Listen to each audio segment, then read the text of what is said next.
Hello everyone. आज का ये वीडियो उन लोगों के लिए है जो कि गवर्नमेंट बैंक के एस्पिरेंट्स हैं, चाहे वो पीओ हो चाहे क्लर्क हो। जो भी गवर्नमेंट बैंक की तैयारी कर रहे हैं उनके मन में ये एक डर है या डाउट है regarding privatisation of the bank. तो सबसे पहले इस वीडियो स्टार्ट करने से पहले मैं एक पॉजिटिव नोट में ये वीडियो स्टार्ट करना चाहता हूँ कि हर मोड़ पे इंसान की नहीं चलती। हर मोड़ पे इंसान की नहीं चलती। जब उसकी चलती है तो किसी की नहीं चलती। तो सब ये वीडियो को कंटिन्यू करते हैं कि जो भी एस्पिरेंट है, जो भी गवर्नमेंट बैंक की तैयारी कर रहे हैं, उनके मन में ये डर है, डाउट है कि वो कंटिन्यू करे भी कि नहीं करे।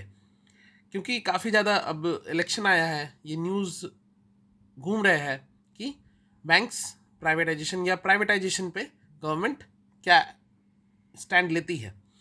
तो काफ़ी सारे मैं पॉइंट बताऊंगा आपको। कोई भी चीज़ करने के लिए एक स्ट्रॉन्ग पॉइंट चाहिए होता है, तभी वो चीज़ आपको मोटिवेट करती है। मैं आपको 7 ऐसे पॉइंट्स बताऊंगा जिससे प्राइवेटाइजेशन दूर दूर तक आपको हॉन्ट नहीं करेगा या डरेगा, आप डरोगे नहीं उससे। क्योंकि प्रिपरेशन के समय जब भी पुराने एस्पिरेंट या कोई भी बैंकर से आप पूछोगे, जब भी वो प्रिपेयर करते थे उस समय उनके मन में डर या डाउट रिगार्डिंग अदर टॉपिक या कुछ भी अलग लेके उनके मन में होता ही था। तो ये डर एंड डाउट आपके मन में हो गई ही aspirant, as far as aspirant is concern. मैं भी एक एस्पिरेंट रहा था, सेम डर एंड डाउट रहती थी, मगर उससे ओवरकम करके आपको मेहनत करते रहना है, आगे बढ़ते रहना है। तो अब टॉपिक पे आते हैं कि ये जो प्राइवेटाइजेशन का न्यूज़ या पेपर में या कोई एक बड़े अधिकारी बोल देते हैं, तो उनका काम ही है ये बोलना। इससे आपको बॉदर होने की ज़रूरत नहीं है। आपको न्यूज़पेपर डेली पढ़ना है, क्योंकि आपको देश दुनिया में क्या चल रहा है वो आपको पता होना चाहिए, तब ये आपको कॉन्फिडेंस जागेगा। तो मैं आपको बताऊंगा कि एक्चुअली में क्या है। तो सबसे पहले ये कि गवर्नमेंट पॉलिसी क्या बोलती है। गवर्नमेंट ने 2-4 साल पहले पॉलिसी निकाली है रिगार्डिंग प्राइवेटाइजेशन। तो उसमें दो भाग किया गया है कि गवर्नमेंट बोलती है कि government has no business to be in business. Government बस एज एन एग्रीगेटर, मतलब वो बस प्रमोट करेगी बिजनेस को, मगर वो खुद बिजनेस में इन्वॉल्व नहीं होगी। मगर उसने दो भाग में कोई भी सेक्टर को बांटा है, एक स्ट्रैटेजिक सेक्टर, एक नॉन स्ट्रैटेजिक। तो ये जाने स्ट्रैटेजिक जो सेक्टर है गवर्नमेंट का, उसमें वो 4-5 ऑर्गेनाइजेशन को रखेगी, बाकी को प्राइवेटाइज करेगी। और जो नॉन स्ट्रैटेजिक है उसमें एक को रखेगी, बाकी सबको प्राइवेटाइज करेगी। तो बैंक एंड इंश्योरेंस दोनों को स्ट्रैटेजिक सेक्टर में रखा गया है।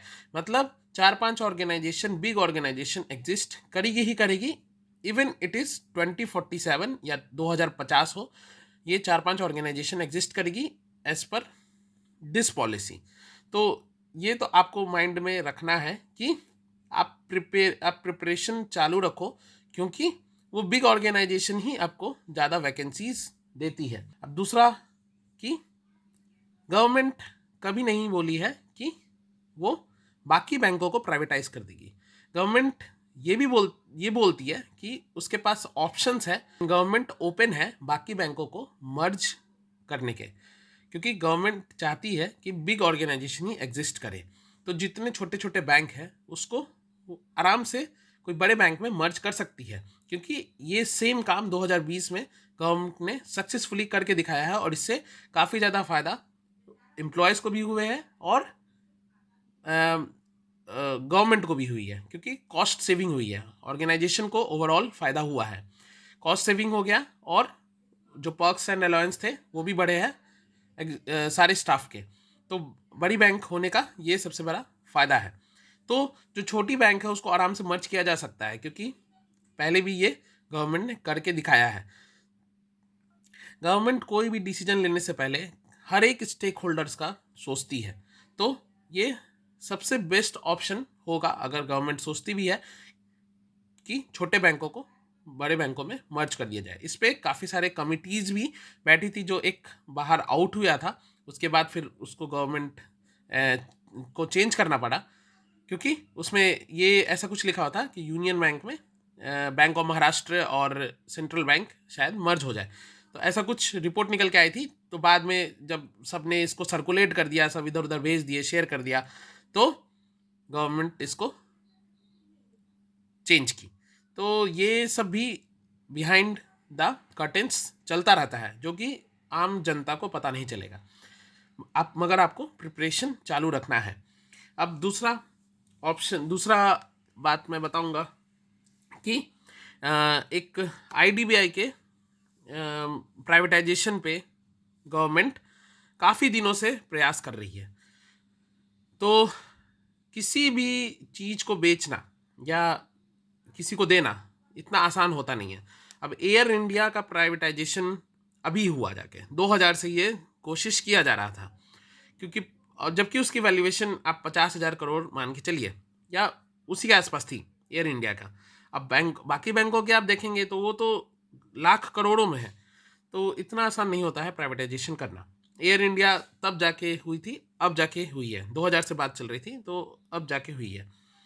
दूसरा आईडीबीआई बैंक का भी प्राइवेटाइजेशन आप सुनते ही आ रहे होंगे कि प्राइवेट प्राइवेट प्राइवेट, मगर अब इसको लिया कौन आखिरकार? एलआईसी ने ही ले लिया। एलआईसी इसका काफ़ी ज़्यादा स्टेक लिया है। तो इतना आसान होता नहीं है किसी भी बैंक को प्राइवेटाइज कर देना। और दूसरा देखेंगे कि अब आप ढेर सारा न्यूज़ सुन ले रहे होंगे रिगार्डिंग पेटीएम पेमेंट बैंक, जिसको सरकार बिल्कुल ही बंद कर दी। आईआईएफएल का गोल्ड लोन का स्कैम, ये सब जो स्कैम और ये सब होते हैं फ्रॉड, ये सब मैक्सिमम आपको बड़ी बैंकों में होते हैं, क्योंकि बड़ी बैंकों मतलब प्राइवेट बैंकों में होती है। क्योंकि गवर्नमेंट बैंक में इतने चेक एंड बैलेंसेस है, विजिलेंस है, और बहुत सारे रिपोर्ट आपको करने पड़ते हैं, क्योंकि पब्लिक की मनी होती है। तो ये प्राइवेट बैंक का फेलियर होना या बहुत बड़ा फ्रॉड हो जाना, तो ये सब आपको बताता है कि government banks are safe for the customers, और गवर्नमेंट बैंक फॉल प्ले नहीं करती है।